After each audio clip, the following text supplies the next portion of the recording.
جیسے ہی رمضان شروع ہوتا ہے اشیاء خرد و نوش کی قیمتیں آسمان سے باتیں کرنے لگتی ہیں.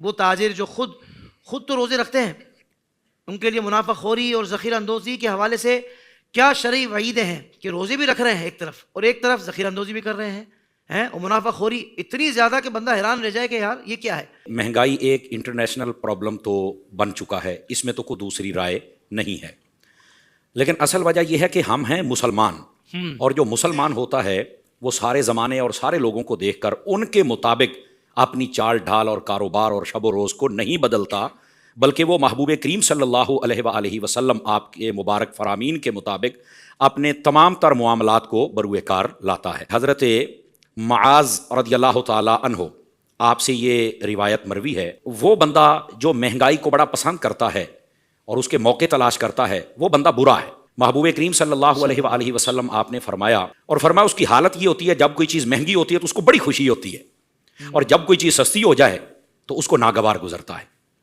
یہاں سے تاجر حضرات غور کریں کہ ہماری طبیعتوں کے اندر تو ایسی کوئی چیز نہیں پائی جاتی، اگر پائی جاتی ہے تو اس روایت کو سننے کے بعد اپنا ٹریک بدل دیجیے. صحیح. دوسری بات، حضرت جناب انس بن مالک رضی اللہ تعالی عنہ آپ فرماتے ہیں کہ محبوب کریم علیہ السلام کے زمانہ اقدس میں ایک مرتبہ مہنگائی زیادہ ہو گئی تو صحابہ کرام حضور اکرم علیہ السلام کی خدمت انور و اطہر و افضل میں حاضر ہوئے اور آ کے عرض کی، یا رسول اللہ صلی اللہ علیہ وسلم آپ نا چیزوں کے جو ریٹ ہیں وہ مقرر کر دیں، جیسا کہ ایک لسٹ جاری کی جاتی ہے آپ مقرر کر دیں. تو نبی پاک صلی اللہ علیہ وآلہ وسلم آپ نے فرمایا کہ میں اس کو مقرر نہیں کروں گا، اس لیے کہ یہ جو ریٹ اوپر جاتے ہیں یا پھر کم ہوتے ہیں تو یہ اللہ کرتا ہے. اس میں اشارہ جو محدثین کرام نے کیا وہ یہ ہے کہ یہ جو ریٹ اوپر نیچے ہونا یہ بسا اوقات فطری عمل ہوتا ہے. کسی چیز کی طلب زیادہ ہو گئی ہے، رسد میں کمی ہو گئی ہے تو اس وقت اس کے ریٹ میں اتار چڑھاؤ آتا رہتا ہے. اور نبی کریم علیہ السلام نے فرمایا ایک ہی جگہ ہم خاص کر دیں گے تو بسا اوقات چیز سستی ہونی چاہیے، وہ اسی ریٹ پہ ملے گی جو ہم طے کر دیں گے. تو بہتر یہ ہے کہ مارکیٹ کے حساب سے اور اس کی جو آمدن ہے اس کے حساب سے ہونا چاہیے تاکہ لوگوں کو آسانی تک پہنچتی رہے. یہ دوسری بات. اور آقا کریم علیہ السلام نے یہاں پر فرمایا کہ میں ایسا نہیں چاہتا کہ میں اللہ کی پاک بارگاہ میں جب حاضری پیش کروں تو مجھ پر کوئی سوال کرے، یعنی کوئی ایسا کہے کہ انہوں نے خاص کر دیا تھا اور اس چیز میں اتنا نفع ہو سکتا تھا یا پھر اس کو اتنا نقصان ہو گیا. تو فرمایا میں اس لیے ایسا نہیں کروں گا. تو یہاں جو ایک دام والے ہیں وہ بھی ذرا غور کریں جی، تو سمجھنا چاہیے اس کے اندر تھوڑا سا اتار چڑھاؤ ہوتا ہے. ہر وقت یہ ایک دام چپ کر کے اے سی پہ بیٹھے ہیں، موبائل دیکھ رہے ہیں، لینا لو نہیں تو چلے جاؤ، یہ کوئی بات نہیں ہوتی. آپ آنے والے کے ساتھ حسن سلوک سے بات کریں. آپ کاروبار کر رہے ہیں نا تو کم از کم تھوڑی بحث کریں، کوئی انرجی آپ کی بھی جانی چاہیے نا، اسے تو پیسے لینے ہی لینے ہیں تو کم از کم تھوڑا مزہ آئے، لطف آئے، آپ کو ڈیلنگ کا پتہ چلے آپ کو. تو یہ انداز ہونا چاہیے. یہ دوسری بات ہے کہ محبوب کریم صلی اللہ علیہ وسلم نے اس مہنگائی کے بارے میں یہ فرمایا کہ اگر ایسی صورت ہو تو یہ بڑھتی اور کم ہوتی رہتی ہے. تیسری روایت، علماء کی زبان میں اور فقہ کی بولی کے اندر اس کو احتکار کہتے ہیں. احتکار کا مطلب یہ ہوتا ہے کہ غلے کو سٹور کر لینا، جن پر وہ چیزیں بالخصوص جن پر انسانی زندگی کا انحصار ہوتا ہے، اور بعد میں جب مہنگا ہو جائے اور وہ انتظار کرنا کہ جب مارکیٹ سے خریدا پھر مہنگے داموں اور اپنی مرضی کے ریٹ لگا کے بیچنا، یہ احتکار ہے. اور اس کے بارے میں نبی پاک صلی اللہ علیہ وسلم نے منع فرمایا ہے. اور اس پر جو وعید ہے وہ بھی سنیے گا. نبی کریم صلی اللہ علیہ وسلم نے ارشاد فرمایا جو 40 دن تک غلہ روکے رکھے، یہاں لفظ غلہ یہ ذہن میں رکھنا ہے، 40 دن تک جو روکے رکھے، فرمایا اللہ اسے بری ہوا اور وہ اللہ کے ذمہ کرم سے بری ہو گیا. اللہ، اس کی کوئی حاجت نہیں. بلکہ یہاں تک محبوب کریم صلی اللہ علیہ وآلہ وسلم آپ کی ایک روایت ہے، حضرت ابو حامہ اس کو بیان کرتے ہیں، فرمایا جو 40 دن تک غلے کو روکے رکھتا ہے، فرمایا اگر اس کے بعد وہ اپنا مال بیچے اور پورے مال کو صدقہ کر دے یا سارا سال صدقہ کرتا رہے تو فرمایا کہ وہ جو گناہ ہے اس کا کفارہ کبھی نہیں ہو سکتا جو یہ کر بیٹھا ہے.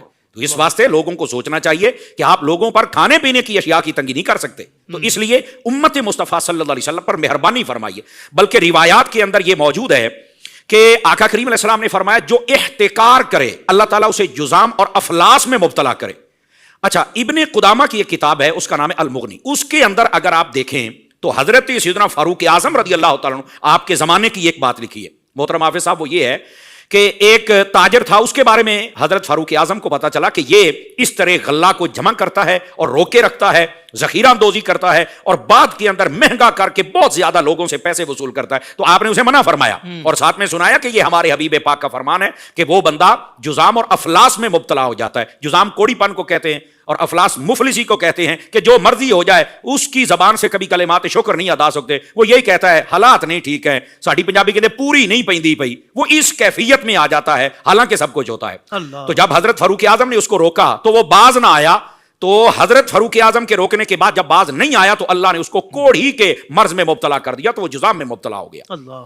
میں جملہ تاجروں سے کہوں گا آپ اللہ سے ڈرا کریں اور آپ ایک جائز منافع رکھ کر امت مصطفیٰ پر شفقت فرمایا کریں اور اپنے سودے کو آپ بیچیں, لیکن آپ کے ذہن میں ہونا چاہیے کہ میں ان کے ساتھ حسن سلوک والا معاملہ رکھوں, جو ایک جائز آمدنی ہے وہ آپ رکھ لیں, باقی ان پر شفقت کریں.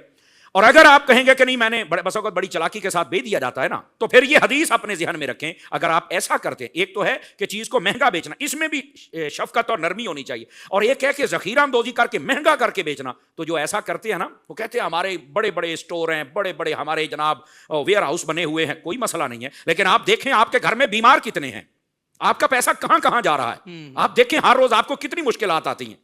آپ دیکھیں کہ آپ روٹی بھی کھا سکتے ہیں یا ڈاکٹر نے کہا ہے کہ ایک حد تک کھائیں, باقی اتنا پیسہ ہے تو آپ کھل کے کھا بھی نہیں سکتے. تو یہ سوچئے گا ضرور, اگر ایسی بات ہو تو اپنے اندر سے اس کو نکال دیجئے گا. کیا مسلمان ہمیں یہ نہیں سوچنا چاہیے کہ جتنے اوور حال پوری دنیا کے اندر اگر آپ دیکھیں تو جس مذہب کا جو تہوار آتا ہے اس کے اندر تو وہ ڈسکاؤنٹ لگا دیتے ہیں, بڑی بڑی آفریں کر دیتے ہیں کہ جناب آپ ہمارے تہواروں کے دن ہے اور ہم 50%, 70, 80 بلکہ کئی تو اس سے بھی آگے چلے جاتے ہیں. کیا ہو گیا ہے مسلمانوں کو کہ ہم حضور کے ماننے والے ہیں اور اتنا بڑا تہوار ہمارا آ جائے کہ جس میں نیکیاں کمانی ہیں, اس نیکیوں کمانے والے مہینے میں کہ جب شیطان بھی بندھا ہوا ہے, آپ کے لیے آسانی بھی بہت زیادہ ہے, آپ پھر اتنی مہنگائی کرتے ہیں. اور یہ گلا کاٹنے کے مترادف نہیں ہے کیا؟